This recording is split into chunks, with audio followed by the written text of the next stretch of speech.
Ratu. Jengget. Punapi gatra nih ke Ratu.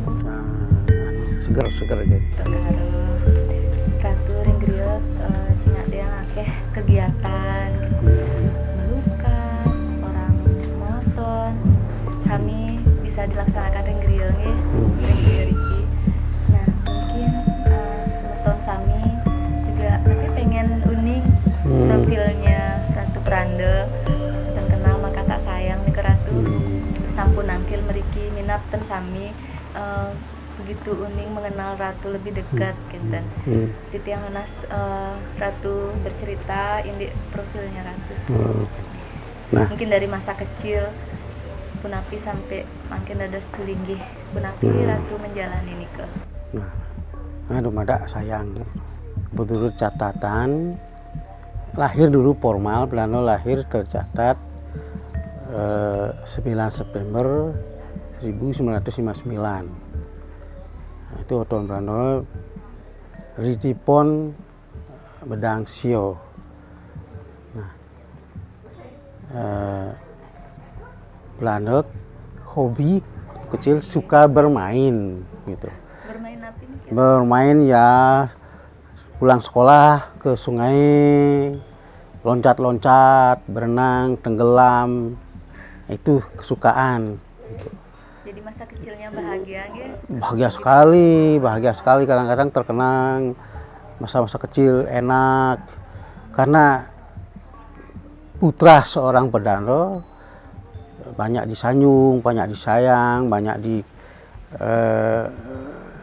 diajak bermain gitu. Nah itu yang membuat saya selalu terbayang masa-masa lalu begitu indahnya sekali gitu. Tuh, tidak ada yang lebih indah daripada waktu saya kanak-kanak, enak sekali gitu. Kenapa enak? Ya minta dikasih, nggak diminta dimarahin kan gitu, ya itu aja. Nah itu karena Pranda lahir sesudah orang tua jadi pedando. Nah itu, jadi lahir dari rahim seorang pedano istri itu. Saya punya 5 bersaudara.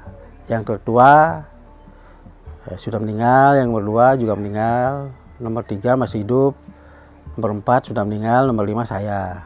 Itu. Nah, perjalanan hidup saya sejak sekolah itu tak dapat, seingat saya ada suatu guru dulu, guru SD saya mau dari kelas 2 mau dinaikkan ke kelas 3 loncat kelas karena memang melebihi termasuk kelas 3. Percepatan waktu sudah. Nah, udah itu kakak saya tidak ngasih. Nanti sombong itu anak, dia bilang gitu. Akhirnya udah itu lagi ada keanehan. Kelas 5 mau langsung ikut ujian. Waktu boleh itu. Ada yang nyaran ke banyak, saya ikut, pendaftaran udah selesai. Setelah didengar rupanya ketakutan orang-orang yang kelas 6 itu nggak lulus gitu. Akhirnya sudah berjalan normal aja gitu. Di SMP saya juga, SD saya di Sibangkajo, SMP saya di SMP Negeri Belakio gitu. Dan waktu itu ujiannya kita ber-30, lulusnya cuman 3 orang karena ujian negara waktu itu langsung dibuat di Jakarta. Nah, dengan waktu itu cukup tinggi nilai saya, itu di atas 9 semua. Itu. Artinya Ratu ini kok 3 besar nggih? 3 besar dan yang pertama. Terus di SMP Belakio dari awal, dari baru masuk sampai tamat juara umum terus. Bukan juara kelas, juara umum terus. Juara 1. Jadi teman-teman saya masih ada yang jadi kadis saya lihat. Ada yang jadi dosen di UNUN saya tahu yang dapat juara. Nah, itu memori saya. Terus kayaknya asmara itu muncul kelas 3 SMP. Nah, semangat sekolah, semangat belajar pacaran. Masuk SMA di Slo A1 memuncak rupanya asmara, tidak pernah belajar. Teman-teman yang saya yang kadang-kadang kasih tahu, tapi saya juga nggak bikin PR. Bolos, suka bolos. SMP, SD nggak pernah bolos. Cuman kalau ngiring dulu SD, kita nggak sekolah sampai 2 minggu. Tapi waktu begitu, tapi tetap nilainya tinggi-tinggi. Di SMA kuartal pertama bagus, selanjutnya merah. Merah, dan tidak pernah berani menyetor raport kepada abang. Terus ditanya, mana raportnya nanti karena sudah mulai bandel.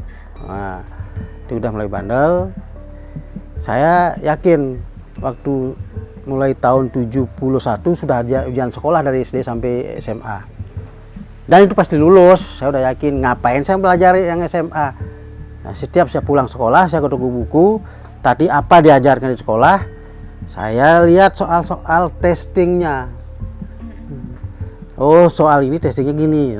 Orang belajar lulus sok-sok pinter, teman saya ketawa-tawain. Tapi saya udah tahu pasti yakin lulus, walaupun dengan nilai mungkin nggak tinggi. Tapi terbukti di testing saya lulus. Teman-teman yang rajin, bagus rapornya nggak, jarang. Nah, saya di SMA saya kok jadi aneh, tidak pingin sekolah. Kok begini-begini aja, nggak ada tambahan pelajaran. Nah, saya orangnya hidup tertantang gitu. Akhirnya karena keadaan lingkungan saya harus sekolah, malu tidak sekolah, akhirnya saya asal-asalan aja maunya, karena waktu itu saya punya cewek asing. Nah, itu bingung mau ke sana mau sekolah gitu. Karena diajak ke negaranya, cuman saya bingung gitu. SMA. Nah, itu. Akhirnya karena keadaan kekurangan juga di luar ya, cuma di Jakarta. Jadi bimbingan tes sama teman-teman saya sekarang juga jadi orang terkenal itu. Bimbingan tes untuk masuk perguruan tinggi. Saya juga pernah jadi penatar P4 selama 9 tahun, masih SMA. Masih kuliah sudah jadi penatar. Itu. Saya kuliah di Fakultas Ekonomi Universitas Indonesia. Jurusan Studi Pembangunan, spesialisasi moneter. Nah, itu. Dan hanya 6 orang yang ikut moneter waktu itu, dan sekarang ada yang kerja di Bank Indonesia, ada yang kebanyakan di bank-bank teman saya, dan itu memegang puncak-puncak di bank. Itu banyak memegang jabatan itu dia, ada yang jadi komisaris gitu. Ya bahkan adik kelas mungkin salah satunya bisa membantu presiden ikut itu. Nggak mudah, itu tidak perlu disebut nama-nama gitu, mungkin ada. Nah itu. Dan kuliahnya berjalan lancar nih Kak Ratu? 1 sampai 2 lancar, karena saya terlalu cepat kuliahnya. Orang bisa 4 tahun, saya 3 tahun udah selesai semua.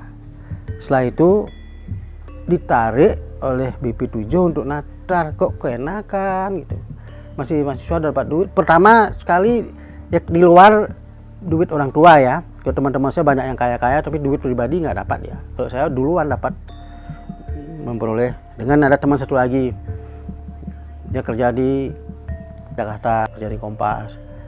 Nah itu berdua kita yang secara pribadi menghasilkan uang. Lalu teman-teman banyak mobil, dia itu kan punya orang tuanya. Gitu. Nah, tapi kita bangga bergaul dengan mereka. Gitu. Nah itu.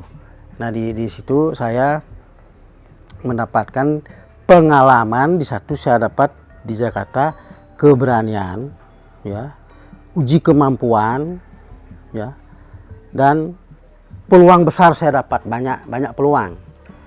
Tapi yang saya tidak pernah pikir kok jadi pedando itu. Nah ini bermula dari setelah saya selesai tahun 87 berapa itu? 87 saya pulang mau ngurus paspor karena mau mengikuti program dokter ke Belanda.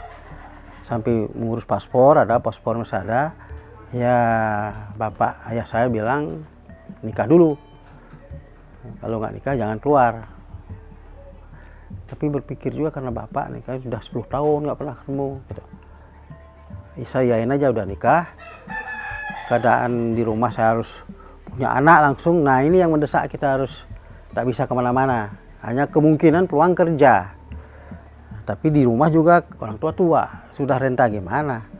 Di antara dua ini saya bisa menyelesaikan dengan baik. Sampai punya anak, suatu saat udah anak 2, abang, kakak meninggal yang mau mengganti orang tua. Akhirnya saya terpaksa lagi harus dengan sangat bapak meminta jadi pedando.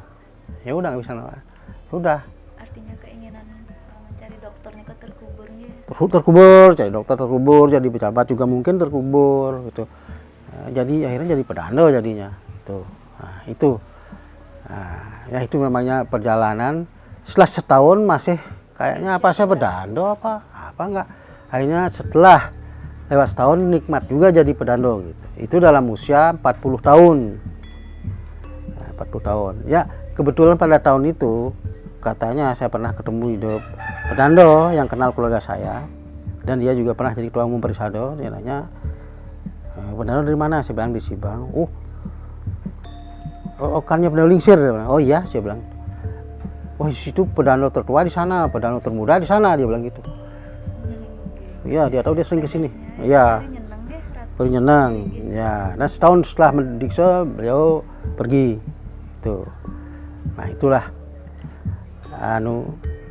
perjalanan hidup saya yang kita rencanakan jadi apa, ya, karena sekolah juga menunjang,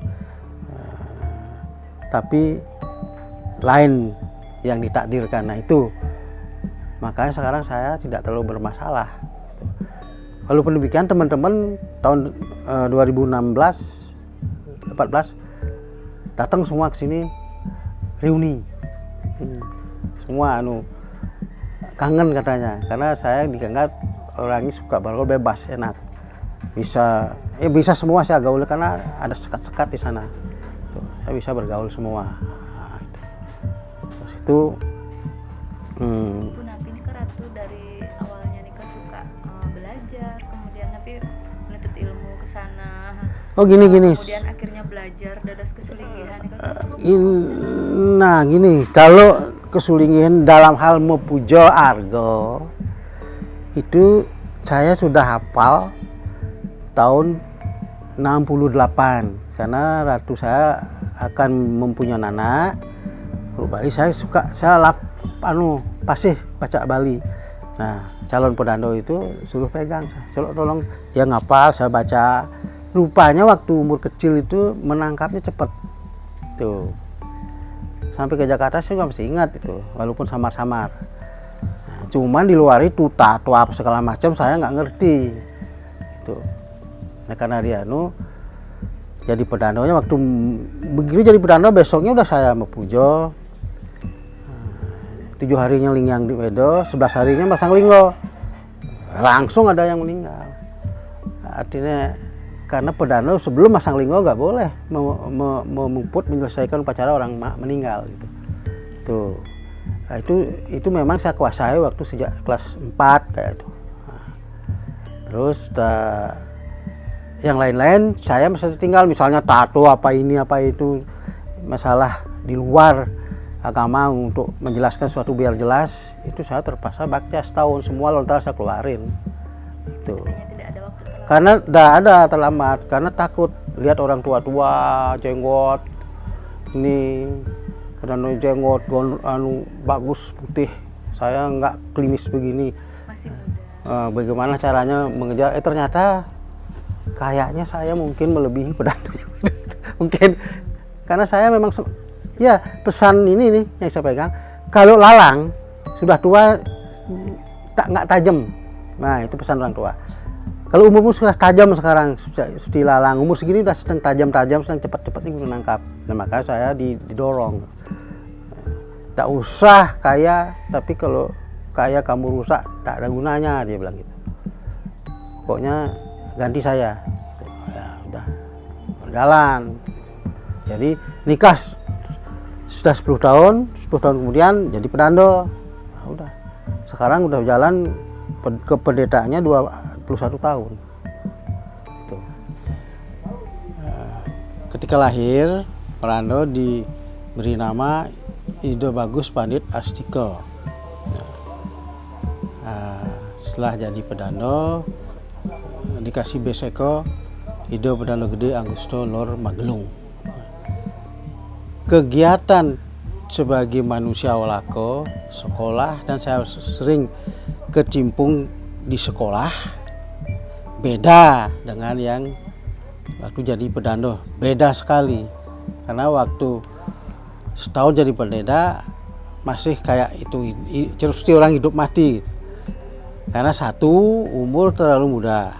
Terus kedua, walaupun bisa argo patro itu pegangan Pedando, cuman tato, tutur, titi itu belum kita banyak ngerti itu. Maka setahun saya baca keluarin semua lontar gitu, untuk menambah ketahuan. Jadi ternyata dalam perjalanan kayaknya saya melebihi yang banyak saya baca.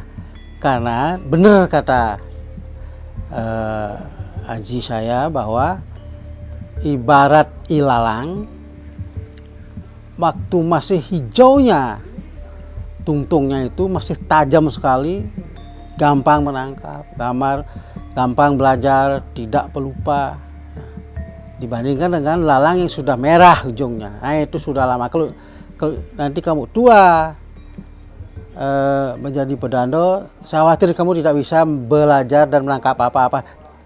Saya akan yakin kamu jadi Pedando membaca nanti. Puputnya membaca. Beliau bilang begitu langsung terang. Tuh, karena saya masih belum ngerti benar, oke, bisa membaca, mengargo. Cuma saya tanya apa bedanya Pedando yang kalau baca kan tidak salah. Singado wedo perago, singkar ragata ngapo. Artinya tidak ada dalam internalisasi. Kalau kita bisa pinjam bahasa komputer, hadisnya tidak ada. Cuma ada sobdis, bukan sobdis, buka hadisnya itu harus masuk ke hadis, ada long memory. Kalau baca Pedando itu di short memory, dia nggak tahu, tidak ada internalisasi, terutama pujo wedo untuk uput.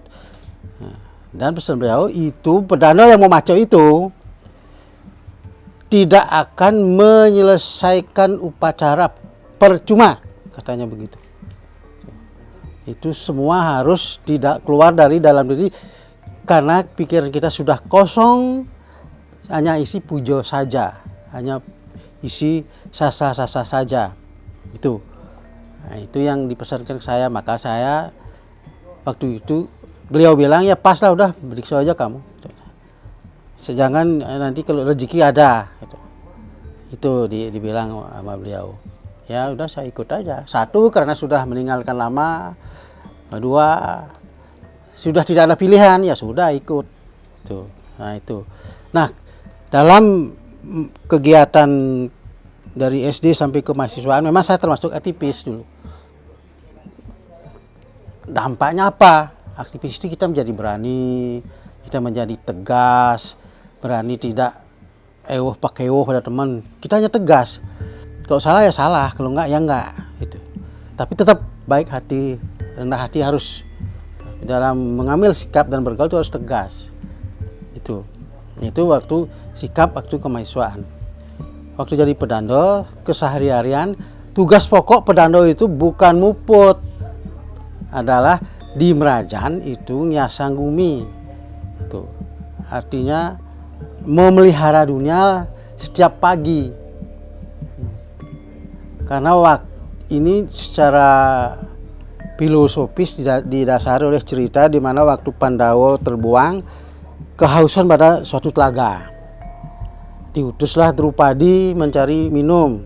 Sebelum ngambil minum, Drupadi ada yang menanya, kamu mau ngapain? Saya mau ngambil air. Jawab dulu pertanyaan saya, baru boleh ngambil air. Enggak, saya disuruh oleh Dharma Wangso, yang suami saya 5. Siapapun tidak masalah, jawab dulu. Dia nggak mau jawab, langsung minum, mati. Nah berurutan sampai Nakulo, Sahadewa, Arjuna, itu sama sombong-sombong. Kalau Nakulo saya paling charming, paling cakep. Ini kalau Sahadewa saya paling pintar, Arjuna saya paling sekali tembak 1 juta orang mati. Ini Semua mati karena bandel tidak mau menjawab.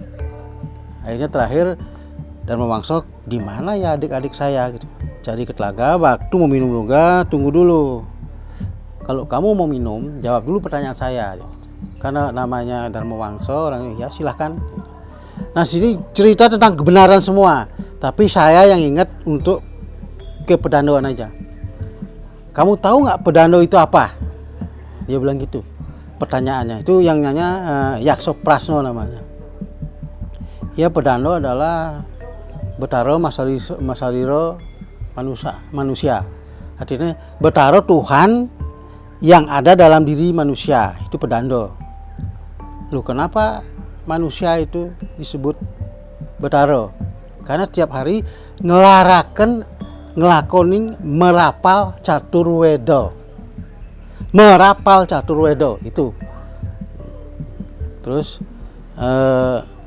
apa sesungguhnya yang tidak disuka oleh pedando, kurang lebih begitu. Ya karena dia merasa berbadan manusia, karena dia hidupnya di dunia manusia. Itu yang menyebabkan dia harus merasa tidak sama dengan orang-orang yang lain. Disitulah dia pedando itu dibatasi oleh sesano, biar dia berbeda, eksklusif. Itu makanya tugas pokok dan beberatan terpokok tertinggi adalah Suryo Swana. Dari sana akan keluar suatu merta yang memvibrasi seluruh dunia termasuk isinya. Kalau tidak ada sesano, kalau membaca, jadi menurut bapak saya, menurut Pedano Madik Sideman dari Sanur, karena guru waktu bapak saya adalah Pedano Madik Sideman, dan semua isi dikasih tahu. Dan waktu itu jangan muput kalau kamu udah hafal, lebih bagus tolak, digituin.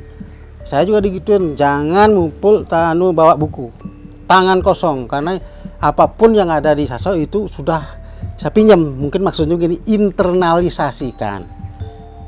Hadis, simpan di hadis, bukan di flash disk, bukan di bunter itu namanya. Kalau di setel baru kelihatan. Jangan. Betaro Bruno itu adalah dia bisa memutuskan sesuatu dengan tepat. Karena sudah internalisasi, makanya apapun yang dikatakan sudah putus layak serakim, dog, selesai, putus, tidak ragu-ragu gitu. Makanya ini pesan Pedano Madik Sideman, pesan bapak saya kepada saya khususnya, jangan jadi pedando membaca kalau muput. Dan terbalik, sekarang Tapini yang jadi Tapini di mana-mana menghafal, saya ingat ini, itu tidak boleh. Tapi ini itu sepintar-pintarnya dia, itu harus buka buku yang tapi ini, jangan tangan kosong. Ini bedanya. Pedando yang muput harus tangan kosong, tidak boleh bawa buku. Tapi ini yang dapat tugas menentukan Predano Yadnya, artinya Banten itu harus buka buku, Itu. Jangan coba-coba sok pintar, tidak boleh. Ya, itu pesan karena ayah saya kesayangan Pedano Madik, semua lontar sini dikasih beliau yang kasih Pedano Madik. Itu dia tugas keseharian saya. Di samping tadi Suryo Swana harus wajib tiap pagi, tiap purnama harus ngelarahkan Chandra Sewano. Bulan kepangan harus memuja Chandra Graha di Natar, bukan di Piasan, di Natar mepuja. Natar Merajan, Banten, nganggo bubur biaung itu, dan disimpan di atas atap itu. Itu kalau bulan kepangan itu gerhana bulan harus. Nah itu yang titik-titiknya. Yang keseharian yaitu melukat, minta advice, diwaca itu. Nah, itu Kenapa dilukat? Ya sudah, mungkin saya sudah jelaskan, itu dia. Nah ini saya merasa waktu itu kurang jadi pedando dalam arti materi. Misalnya menjelaskan sesuatu. Tapi ternyata enggak. Makin kita tekuni, tiap hari kita jalani dan diulang-ulang, sekali tidak hafal, 2 kali sampai 1000 kali itu hafal dan melekat dalam diri menjadi internalisasi dan tinggal di long memory. Bukan short memory, long memory. Jadi untuk ini adalah kaitannya dengan orang yang belajar gitu ya. Janganlah disimpan di short memory, pendek gitu. Tidak akan sekarang ingat, ntar juga lupa. Masukkan ke long memory. Itu artinya apa? Lakukan setiap hari. Biasakan saja. Tidak ada yang susah, biasakan saja, tidak ada yang susah. Itu sebenarnya. Nah, ini ambil sebuah ilmu, kalau tidak di pedando ya ilmu apa, dan temukan inovasi sebagaimana pesannya Einstein. Kalau tadi bicara kebenaran, ini kebenaran juga untuk Einstein. Einstein menyatakan bahwa kebenaran itu kayak logam, uang kepeng. Satu sisi adalah agama, satu sisi adalah ilmu pengetahuan. Ilmu pengetahuan didasarkan atas eksploitasi maksimal dari kemampuan kita berpikir. Kalau agama adalah suatu tuntunan yang harus kita ikuti, bukan dipikir, bukan diseminarkan, bukan dibahas-bahas, bukan ditafsir. Agama tidak boleh diseminarkan, agama tidak boleh ditafsirkan. Sudah begitu. Ilmu yang harus dikembangkan lewat otak, karena ilmu itu adalah sifatnya kumulatif. Dulu kedokteran ngambil pelajaran, loh kok ada dari jerami, itu ada tikus itu di situ. Lama-lama itu perkembangan ilmu pengetahuan. Itulah pesan Einstein. Hai generasi muda dunia, tidak ada selamat. Belajarlah kamu, eksploitasi semaksimal mungkin kemampuanmu berpikir. Seperti saya juga belum sampai, masih ada yang kurang.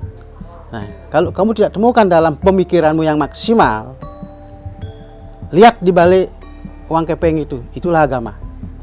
Agama tuntunan. Di sana muncul ilmu tanpa agama adalah buta, kan gitu. Nah, kalau agama tanpa ilmu adalah pincang. Itu keluar, bukan tiba-tiba muncul kata-kata itu, bukan. Agama tetap jadi pedoman. Otak juga tetap harus dieksploitasi maksimal. Itu pesan saya kepada generasi muda mendatang, gitu ya. Karena tanah kita subur, jangan malas-malas. Ya mungkin itu pesan saya terakhir, pengalaman saya sejak lahir sampai jadi pedando. Jadi pedando memang kita terkurung dalam kebebasan. Itu aja. Terkurung, kita tak boleh kemana-mana kayak tahanan, tapi bebas kita mau ngapain aja di rumah. Itu. Dan bebas kita berpikir. Itu. Matur sukses Ratu Pranda. Dumugi sehat selalu. Ratu. Bang Konyo sehat. Selalu memberi pencerahan untuk umat. Yes. Baca berita selengkapnya di www.tribunbali.com. Baca juga koran Tribun Bali. Dan jangan lupa follow, like, komen, dan share Facebook, Instagram, dan YouTube Tribun Bali.